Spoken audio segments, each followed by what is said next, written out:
This episode of the Story Cottage is brought to you by our friends at Domestic Dominion, the Kings Ridge Elderberries, and our supporters on Buzzsprout. Go to thestorycottage.buzzsprout.com or click the Support the Show link in the show notes and subscribe for just $5 a month to get every episode ad-free. And now, on with the show.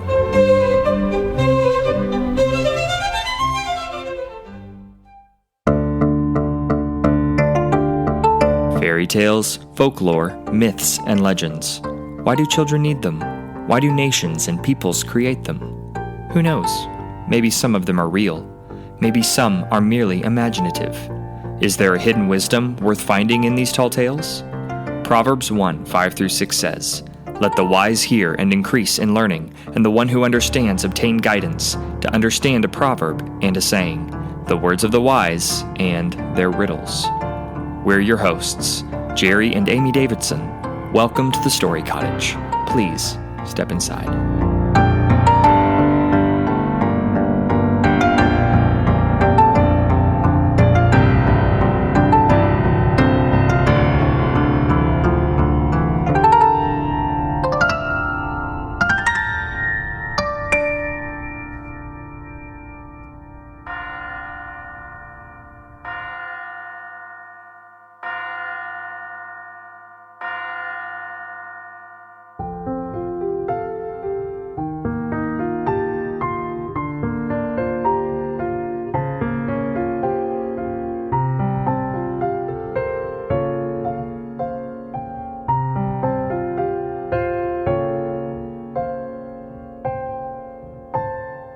There was once a rich man whose wife died, leaving him with one little girl.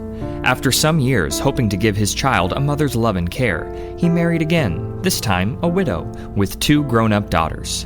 But his second wife was haughty and proud, and her 2 daughters were even worse than their mother, and the poor little girl had a very unhappy time with her new relations. Her stepsisters were jealous of her, for she was very beautiful, and they themselves were plain and ugly. They did all they could to make her miserable, and at length, through their wicked spite and envy, her life became a burden to her. The poor child was sent to live in the kitchen, where she had to do all the rough and dirty work, and because she was always dressed in rags and sat beside the cinders in the grate, they called her Cinderella. It happened that the king of the country had an only son. He was very anxious that the prince should be married, so he gave a great ball and invited all the grand ladies in the country to come to it.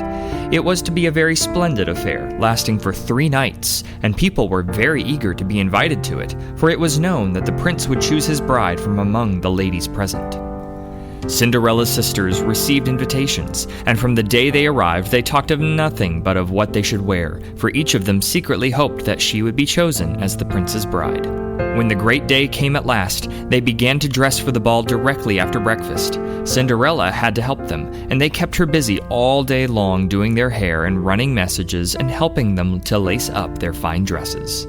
When Cinderella saw their beautiful clothes, she wished that she could go to the ball as well, but when she timidly asked if she might, they laughed in mocking scorn.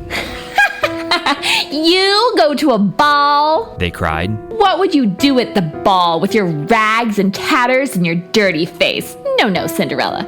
Go back to your seat among the ashes. That is a place for a little kitchen girl like you." So the 2 sisters and their mother drove away in a carriage and pair to the king's palace, and Cinderella was left behind.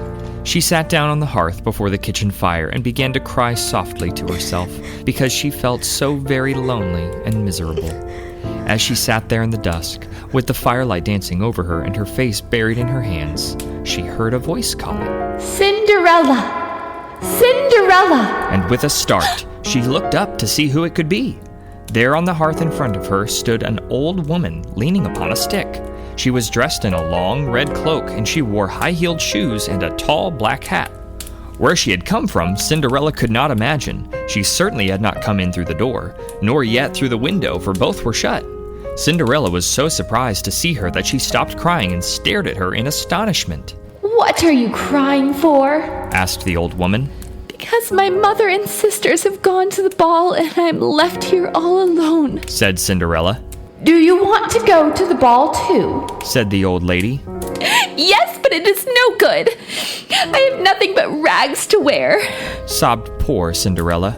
Well, be a good child and don't cry anymore," said the old woman briskly. "I am your fairy godmother, and if you do what I tell you, perhaps you shall go after all. Run out into the garden and bring me a pumpkin." Cinderella ran out into the garden and brought in the biggest pumpkin that she could find. "Now go and fetch the mousetrap out of the cellar," said her godmother, and Cinderella hurried to get it. There were 6 mice in the trap, and the old woman harnessed them to the pumpkin, put a rat on the top to drive them, and 2 lizards behind, and then waved her wand over them. Immediately, the pumpkin turned into a gorgeous coach, the mice into 6 beautiful horses, the rat into a stately coachman, and the lizards into tall footmen with powdered hair and silk stockings. "There," said the old woman. "there's a carriage to take you to the ball." Alas, said Cinderella. how can I go to the ball? I have nothing to wear but this. And she touched her ragged frock. "Is that all?" said the fairy godmother. Once more she waved her wand, and Cinderella's rags turned into the most beautiful dress in the world, all shining with gold and silver threads and covered with costly gems. In her hair was a circlet of pearls, and her feet were shod with the prettiest and daintiest pair of glass slippers that ever were seen. "Now," said the fairy godmother. "now you can go to the ball, but mind you come away before the clock strikes 12. For you should linger beyond that hour, all your splendor will vanish, and your dress will turn into rags again." Cinderella promised to obey her godmother's instructions. Then she got into the beautiful coach. The footman shut the door. The coachman whipped up the horses, and away she went to the ball.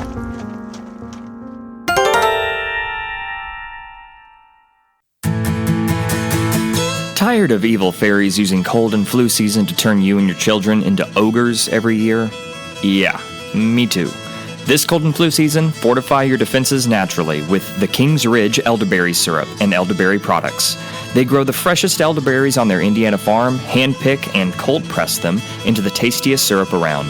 And they are packed with antioxidants and vitamins to boost your immune system. Defend the castle of your family's health. Use code STORY10 for 10% off your first order at tkrfarm.com. The King's Ridge elderberry syrup. Taste the difference. Help push back the curse. That's tkrfarm.com and use code STORY10 for 10% off your first order. Honey, I need help! Why? What's wrong? There are dragons in our laundry and dishwasher. Hang on, dear. I'm getting my sword. No, wait. These dragons cannot be killed by a sword. They've never tasted my blade. I know, but all we need to kill these dragons is detergent from Domestic Dominion. Okay, then we must make haste. How do we get some? By going to domestic-dominion.com and entering code STORY. Ladies, our husbands are great for so many things, including slaying the run-of-the-mill dragons. But sometimes there are monsters that sneak through even the best defenses, like the toxins and chemicals in your laundry and dish detergents. And often, those supposedly clean detergents at the store are just pretty little poisoned apples. That's where Domestic Dominion can help. They're a small, family-owned and operated Christian business whose mission is to create clean, natural, quality products that aid the homemaker and create a culture of joy, health, and stewardship to the glory of God. They value the Lord and therefore value their products. All their products are effective and made with only 4 ingredients. Each product is non-toxic, pH balanced, and contains no surfactants, fragrances, or chemicals. They leave no chemical residue, and their laundry detergent is safe to use on any kind of clothing. We use their products in our home, and let me tell you, every load comes out smelling the way Cinderella's dress looks. With Domestic Dominion, you'll have a ball doing laundry. Go to their website, domestic-dominion.com, or click the link in the show notes. And use code STORY for 20% off your first order. And be sure to check out their aprons, linen covers, and anti-feminist stickers while you're there. That's domestic-dominion.com and use code STORY for 20% off your first order. When she arrived, there was a great stir in the palace. So lovely a face, and so costly and rich a dress had never before been seen, and everybody thought it must be some great princess arrived from foreign lands. All the courtiers and other guests stood back to let her pass, and when the prince caught sight of her, he fell in love with her on the spot. He danced with her the entire evening, and people thought there was no doubt as to whom he would choose for his bride. At 11:45, Cinderella, remembering her godmother's instructions, said goodbye to the prince and came away. She arrived home just as the clock struck 12. At once, the coachman and footman turned back into rats and mice, and the coach into a pumpkin, and when the sisters came home a little later, there was Cinderella, dressed in her old shabby frock, sitting in her usual place among the cinders. The two ugly sisters were full of the strange princess who had come to the ball. They talked about her all the next day, little dreaming that all the while the beautiful lady was their despised sister, Cinderella. In the evening, after they had gone again to the ball, the fairy godmother made her appearance. Once more, Cinderella drove to the palace in her coach and six, this time arrayed in a still more gorgeous and beautiful dress, and once more the prince danced with her all the evening. But when the third night came, Cinderella was enjoying herself so much that she quite forgot what her fairy godmother had said, until suddenly she heard the clock begin to strike 12. She remembered that as soon as it finished striking, all her fine clothes would turn to rags again, and jumping up in alarm, she ran out of the room. The prince ran after her, trying to overtake her, and Cinderella, in her fright, ran so fast that she left one of her glass slippers on the floor behind her. The prince stopped to pick it up, and this gave Cinderella time to escape, but she was only just in time. Just as she was crossing the palace yard, the clock finished striking, and immediately all her finery vanished, and there she was, dressed in her old ragged frock again. When the prince came out upon the palace steps, he could see no sign of the lovely princess.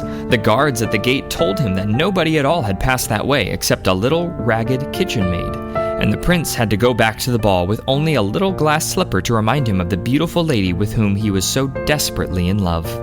The next day, the king sent out all his heralds and trumpeters with a proclamation saying that the prince would marry the lady whose foot the slipper fitted. But though all the ladies in the land tried on the slipper, it would fit none of them. Their feet were all too big. At last, the heralds came to the house where Cinderella lived. The eldest stepsister tried the slipper on first, but it was quite impossible for her to get her foot into it, for her great toe was too big. Then her mother, who was watching eagerly, fetched a carving knife. "Be quick, cut the toe off," she said. "What does it matter if you are lame? If you are the prince's bride, you will always ride in a carriage." So the eldest sister cut off her big toe, but it was no use. The slipper would not fit, and at last she was obliged to hand it to her sister.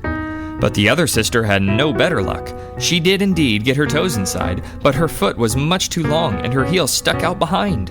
The mother urged her to cut it off. "What does it matter?" she said. "If you are the prince's bride, you will never need to walk anymore."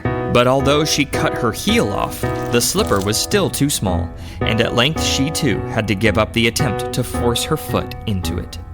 Then Cinderella came shyly out from behind the door where she had been standing out of sight, and asked if she might try on the slipper. Her stepmother and sisters were very angry, and were about to drive her away with blows, but the herald stopped them. "The prince wishes every woman in the land to try on this slipper," he said, and asking Cinderella to sit on a chair, he knelt down and tried the slipper on her foot. And it fitted her exactly. While everyone stood and stared in astonishment, Cinderella drew from her pocket the other slipper and put it on. No sooner had she done so than her ragged frock changed into the beautiful ball dress again, and she stood up before them all, the beautiful lady with whom the prince had fallen in love at the ball. The prince was overjoyed to find her again, and they were married at once with much pomp amid great rejoicings. As for the wicked sisters, they were so jealous that they both turned green with envy. They grew uglier and uglier every day, until at last they grew so dreadfully ugly that nobody could bear to look at them any longer. But Cinderella became more and more beautiful, and lived happily with the prince forever afterwards.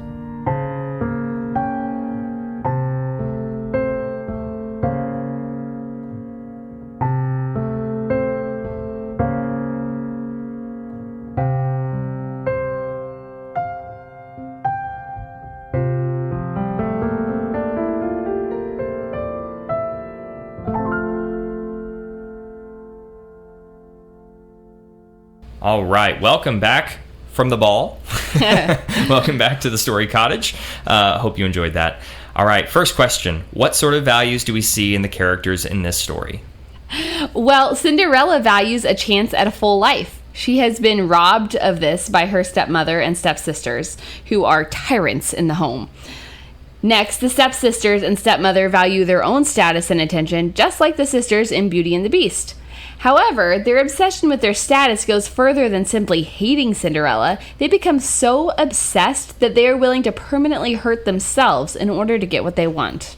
Next question, what can you learn to apply these things in your daily life? All right, well, first, be aware of whom you have ruling over you. Most of us probably don't have evil stepmothers and stepsisters making us work all day in the cinders. However, we have employers, pastors, and politicians who rule us. And we live in a time where the rulers, culture, and ideas around us often do the same thing the stepsisters did, but in a less obvious way.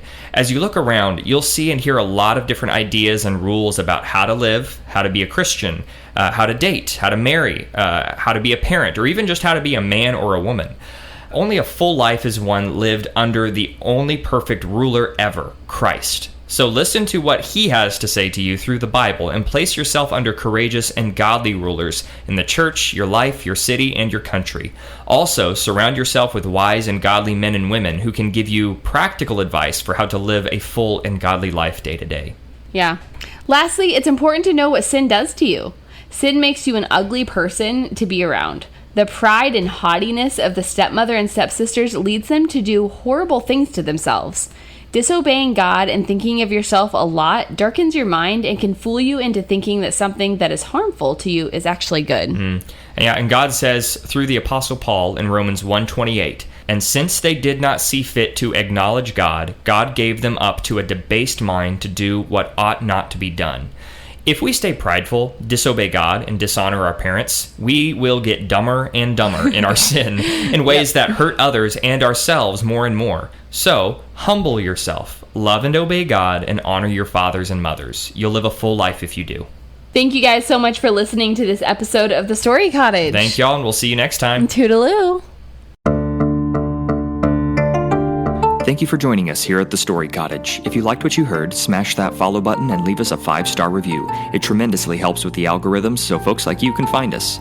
Go to thestorycottage.buzzsprout.com or click the support the show link in the show notes to subscribe for $5 a month to get every episode ad-free. And follow us on X, Instagram, or Facebook. And please, join us next time.